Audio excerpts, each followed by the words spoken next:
consommes du contenu, tu sauves, tu enregistres, tu notes, tu as plein de carnets, plein d'idées, tu lis plein de choses et pourtant, ta vie ne change pas vraiment. Tu crois que tu as envie d'en savoir plus, mais en vérité, tu n'as pas besoin de plus de contenu. Tu as besoin d'un cadre de transformation. Un espace où tu n'as pas besoin de prouver, de performer, mais un espace où au contraire, tu peux intégrer, incarner et te déposer. Dans cette vidéo, je vais te parler de la fausse promesse de l'auto-coaching permanent et du besoin vital de modèles incarnés. Et surtout, des 3 erreurs que font les femmes lorsqu'elles ont envie de venir générer plus de puissance intérieure, de leadership féminin. Si tu sens que tu as compris plein de choses, mais qu'il n'y a pas de véritable changement dans ta vie, alors cette vidéo elle est pour toi. Je ne connais pas encore, je m'appelle Shannon, je suis mentor et j'accompagne depuis des années des femmes qui sont hypersensibles, intuitives, émotionnelles, ambitieuses, qui se sentent trop ou pas assez dans leur vie, qui ont envie de soit plus de spiritualité, soit plus de feu à l'intérieur d'elles, de confiance, de puissance intérieure. En fait, je les aide à se choisir, à se révéler à leur puissance. J'aime dire que je crée des espaces dans lesquels les femmes peuvent se révéler à elles-mêmes et à leur puissance intérieure. Et She is Wolf, c'est l'espace que j'ai créé pour ça. On démarre avec la fausse promesse de l'auto-coaching permanent. C'est cette croyance où on peut tout transformer tout seul, tout changer tout seul, tout dépasser tout seul. En fait, ce qui se passe, la réalité, c'est que on a des biais cognitifs. C'est-à-dire qu'il y a des choses dans lesquelles tu ne vas pas aller. Parce que tu vas bloquer, parce que tu ne vas pas vouloir les voir. Et même de manière inconsciente. Tu ne peux pas tout voir parce que il y a des choses qui sont trop difficiles, il y a des choses vers lesquelles tu as besoin d'avoir un miroir, soit de le voir chez d'autres personnes, soit de le voir à travers la personne qui va incarner le mentor, l'accompagnant, ou qui va te le dire. Mais évidemment, lorsqu'on est tout seul, il y a des espaces en nous vers lesquels on ne va pas aller, tout simplement par les biais cognitifs. On va se rassurer sur des choses, on va évidemment ne pas oser aller vers certains espaces qui sont gênants ou des espaces vers lesquels on se dit non, il n'y a pas de souci, moi je vois pas où est le souci. Parce qu'en fait, la part de nous consciente n'y voit pas de souci, mais il y a des parts inconscientes de nous qui, elles, ont des soucis avec cette partie de notre vie ou de notre vécu ou de domaine de notre vie ou de notre manière de gérer certaines choses.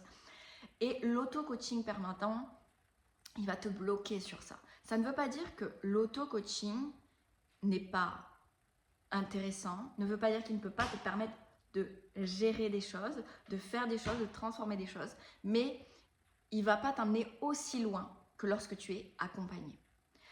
Ce qui va être aussi intéressant à voir, c'est comment tu gères l'auto-coaching. La plupart du temps, les gens qui gèrent l'auto-coaching, ils vont consommer du contenu, consommer des livres, consommer des thérapies, consommer des formations. Mais c'est-à-dire qu'ils ne vont pas consommer dans une notion d'intégration. Ils ne vont pas y aller en se disant, là, je vais transformer ma vie. C'est juste, je prends des connaissances.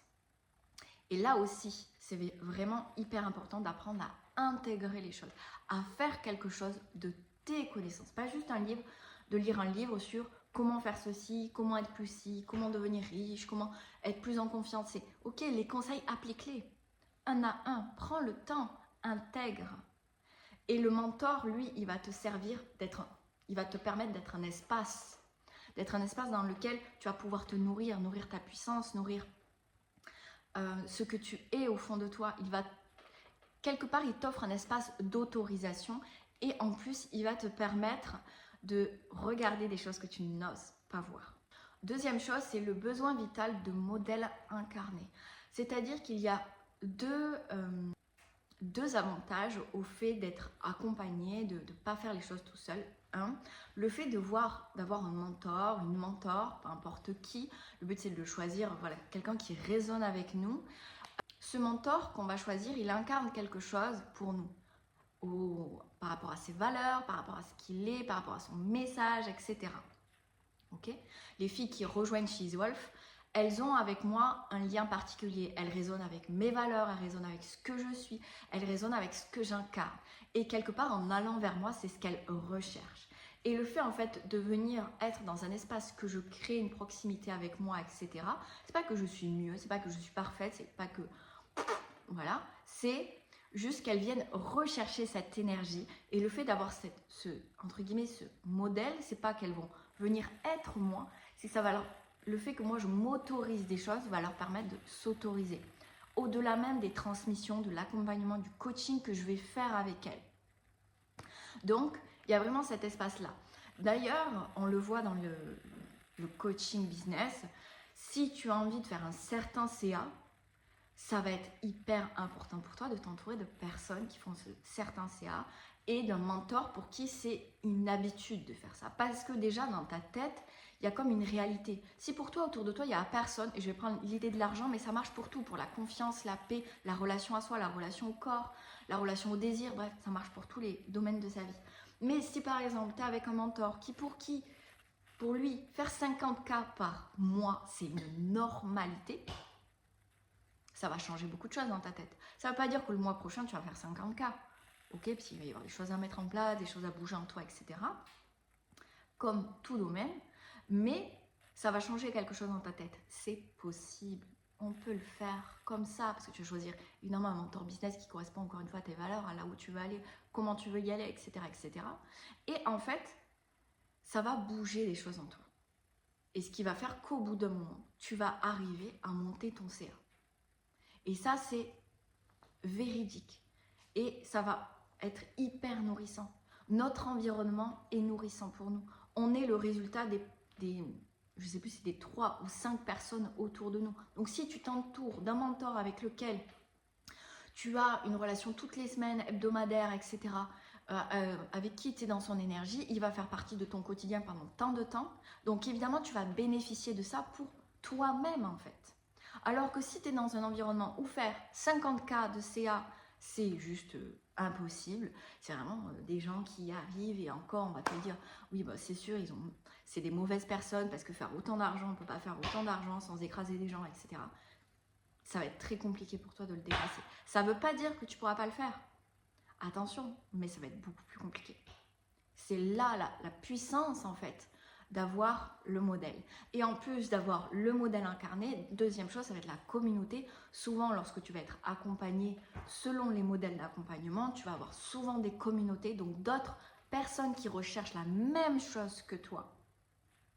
Et du coup, plus en termes d'environnement.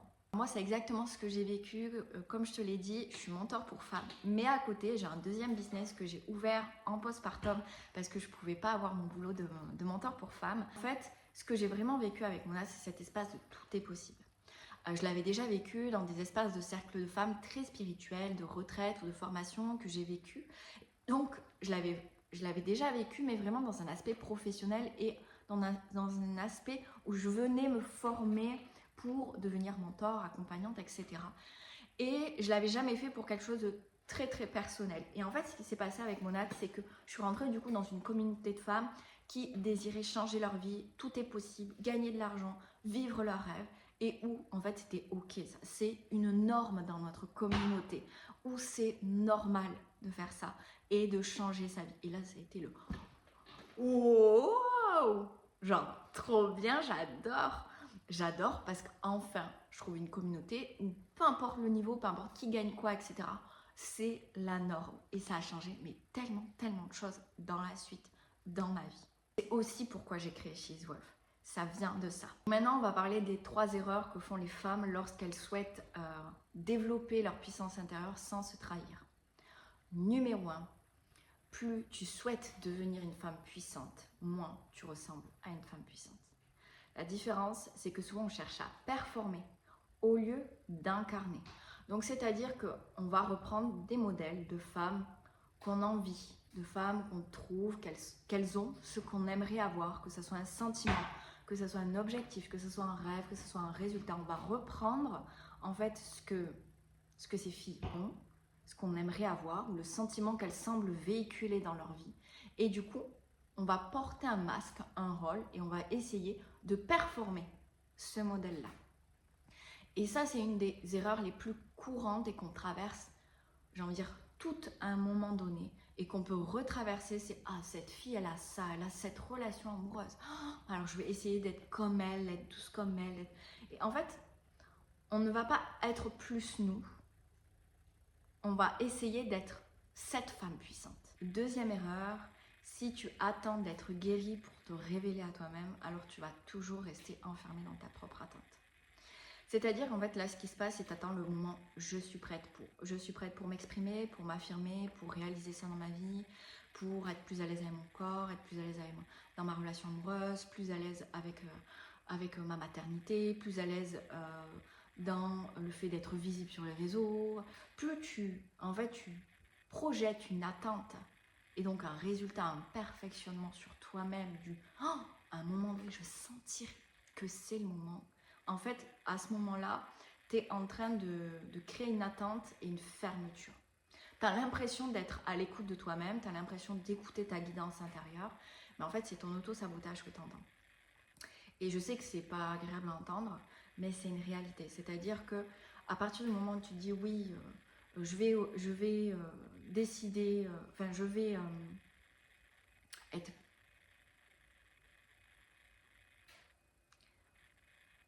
Je vais plus m'exprimer dans mon art, ou dans mon métier, ou sur les réseaux sociaux, quand j'aurai guéri telle chose et que ça ira beaucoup mieux, etc. Tu es en train de t'enfermer. Tu es en train de t'enfermer, tu es en train de projeter une attente et tu coupes ta puissance intérieure. Donc d'ailleurs, ces deux erreurs qu'on vient de voir, c'est des choses qu'on va venir hacker dans She's Wolf. C'est-à-dire que, première erreur, on va casser cette notion de performer. C'est-à-dire que dans She's Wolf, tu ne vas pas être là pour performer un modèle féminin, mais tu vas être là pour incarner ton propre modèle féminin. C'est-à-dire on ne va pas venir aller vers l'extérieur, on va venir on va aller en toi et venir valoriser ce que tu es. Et ça, c'est extrêmement puissant. C'est-à-dire que l'espace que je propose, il n'est pas là pour te dire soit ça, soit comme moi, soit comme telle femme, soit ce modèle parfait de femme. C'est deviens toi, meuf. Deviens qui tu es au fond de toi, parce qu'en fait, qui tu es, ça a de la valeur. Tu es reconnu comme ça, tu es un cadeau comme ça. Et en fait, tu vas voir que ça va tellement apaiser de choses en toi. Ça va tellement apaiser certaines blessures. Parce qu'à partir du moment où tu mets de la valeur en toi, sur qui tu es, de l'amour de toi, de la reconnaissance, de la présence à toi-même, tu vas voir qu'il y a tellement de choses qui bougent. Et là, tu vas oser petit à petit incarner de la puissance à l'intérieur. Deuxième erreur, donc guérir vs se révéler. Nous, ce qu'on va faire, c'est qu'on va faire les deux. Ok, il y a des blessures, il y a des injonctions, il y a des croyances limitantes qui sont issues peut-être de traumas, qui sont issues peut-être d'une peur d'abandon, une peur de trahir, une peur de ci, de li. Ok, comment ça on le transforme en puissance? On ne va pas attendre de guérir ça, parce que c'est ton vécu, parce que c'est quelque part, c'est comme ça que tu t'es construit. Donc ça peut toujours revenir, comme on dit, c'est un oignon, c'est des couches qu'on déploie au fur et à mesure de notre vie. Donc, je veux dire, c'est un chemin de vie. C'est pas d'un coup, d'un seul, wouh, tout passe. Non. Par contre, nous, on va se dire, ok, j'ai ça, comment je transforme ça en puissance? Comment ça, c'est un cadeau dans ma vie? Comment ça m'apporte quelque chose? Et je vais te guider vers ça. Et troisième erreur. Tant que tu veux briller sans déranger, tu resteras dans l'ombre de ton feu. Et ça, c'est difficile. Parce que souvent, on veut plus de confiance, plus de puissance, plus d'affirmation, plus de relation à nous-mêmes, plus de bien-être. Mais dès qu'il s'agit de l'affirmer vers l'autre, de sortir cet espace vers l'autre, on se referme comme une huître. Et c'est ce que je vois beaucoup en tant qu'accompagnant. Je vois beaucoup de femmes qui ont une magnifique relation à elles-mêmes, qui sont très intuitives, très créatives, qui ressentent une belle relation avec l'invisible, avec leur art, leur travail.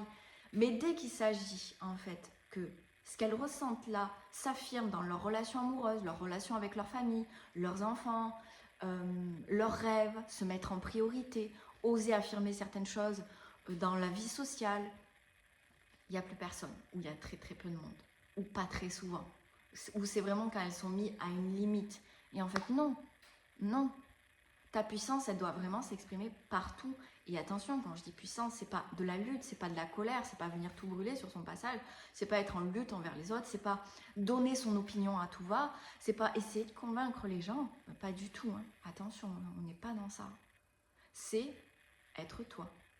Poser des limites quand tu as besoin, oser dire oui quand tu veux, oser dire non quand tu veux, oser te dire que ce que tu as envie d'exprimer, ça a de la valeur. La puissance, c'est pas un volcan.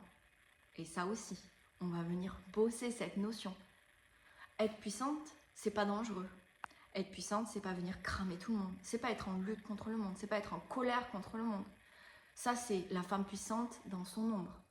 Nous, on veut la femme puissante dans sa lumière, qui sait être un cadeau pour le monde. Et là, différent. Et quand je dis elle sait être un cadeau, c'est pas elle est au service des autres. C'est elle connaît ses valeurs, son message, et elle s'offre parce qu'elle est en bien-être avec elle-même et avec le monde. Et ça, on va venir le bosser dans She's Wolf, notamment dans les 2 derniers piliers. She's Wolf, ça dure 4 mois. Et où on va venir bosser en fait notre intelligence émotionnelle, notre intelligence relationnelle et comment on peut incarner notre puissance de l'intérieur vers l'extérieur qui nous correspond totalement. Si ce que je t'ai partagé dans cette vidéo t'a parlé, si tu as envie de sortir de la connaissance et que tu as envie de passer à l'incarnation de ta puissance, de qui tu es au fond, alors je t'invite à découvrir She is Wolf. C'est pas un programme de plus à consommer, c'est un espace d'engagement envers toi-même pour traverser ce qui t'empêche encore d'oser et te reconnecter à ta voix, à ta vérité, à ton feu.